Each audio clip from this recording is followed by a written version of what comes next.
Il existe un langage secret, un langage qui façonne le monde tout autour de nous, des avions, aux ponts, en passant par nos smartphones. Et aujourd'hui, on va le décoder ensemble. On est tous déjà tombés sur ce genre de séquence, des lettres, des chiffres, sans trop savoir ce que ça voulait dire. On dirait un code mystérieux, une sorte d'énigme. Voilà, ça ressemble vraiment à un langage secret, que seuls les ingénieurs peuvent comprendre. Mais qu'est-ce que ça peut bien cacher? C'est ce qu'on va découvrir. Ce n'est pas juste une suite de caractères au hasard, loin de là. C'est la garantie que les avions volent, que les ponts tiennent bon et que les machines fonctionnent parfaitement. Ce code, il est absolument partout. Ok, mais pourquoi avoir inventé un langage aussi complexe? Eh bien, la raison est en fait très simple, et surtout elle est vitale.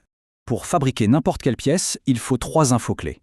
Sa forme, bien sûr, ses dimensions, au millimètre près évidemment, mais il y a ce 3e pilier qu'on oublie souvent et qui est pourtant crucial. La recette exacte de sa matière. Si on se trompe sur un seul de ces 3 points, c'est la catastrophe. Une pièce est vouée à l'échec. Un pont qui s'effondre, un moteur qui casse. La précision, ce n'est pas une option, c'est une question de sécurité. Sucode, c'est donc bien plus qu'un simple nom. C'est une promesse universelle. C'est la garantie qu'un acier fabriqué en Allemagne aura exactement les mêmes qualités qu'un acier fabriqué au Japon. C'est ça, la confiance à l'échelle mondiale. Bon, alors comment on déchiffre ce truc? On va commencer par un exemple tout simple, juste pour comprendre la logique.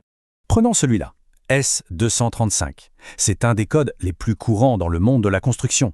C'est notre porte d'entrée dans ce nouveau langage.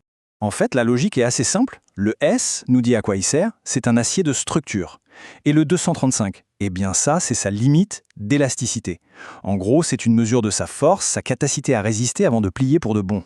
Concrètement, quand on voit ce code sur des poutres en acier, ça veut dire qu'elles ont la force nécessaire pour supporter le poids d'un immeuble ou d'un pont. C'est une véritable assurance de solidité. Finalement, ces codes, c'est comme des recettes de cuisine. Chaque recette donne un plat, ou plutôt un matériau complètement différent. Allez, on essaye un autre exemple, avec une logique un peu différente. Ici, la logique change un peu.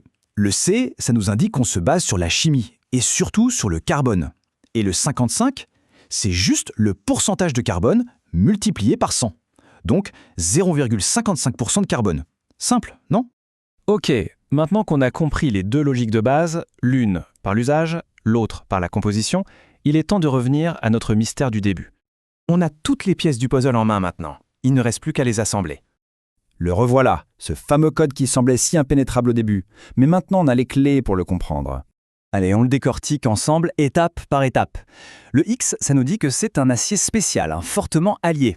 Le 2, comme pour le carbone tout à l'heure, ça indique une teneur de 0,02%.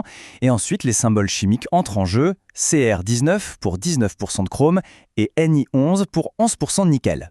Et voilà, cette recette si compliquée, 0,02% de carbone, 19% de chrome, 11% de nickel, c'est la formule de l'acier inoxydable. Le matériau de nos couverts, de nos éviers, des instruments de chirurgie, le mystère est résolu. Bon, au-delà de résoudre cette petite énigme, pourquoi est-ce que ce langage est si fondamental à l'échelle de la planète?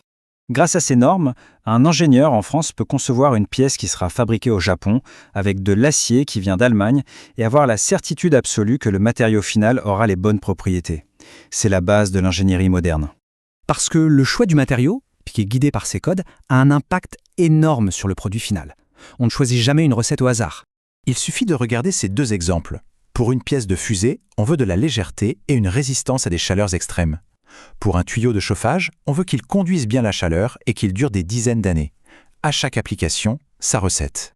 Pour bien comprendre l'enjeu, tenez, juste un chiffre. Le cuivre est 3,3 fois plus lourd que l'aluminium. Imaginez le poids en plus sur un avion si on se trompait de matériaux.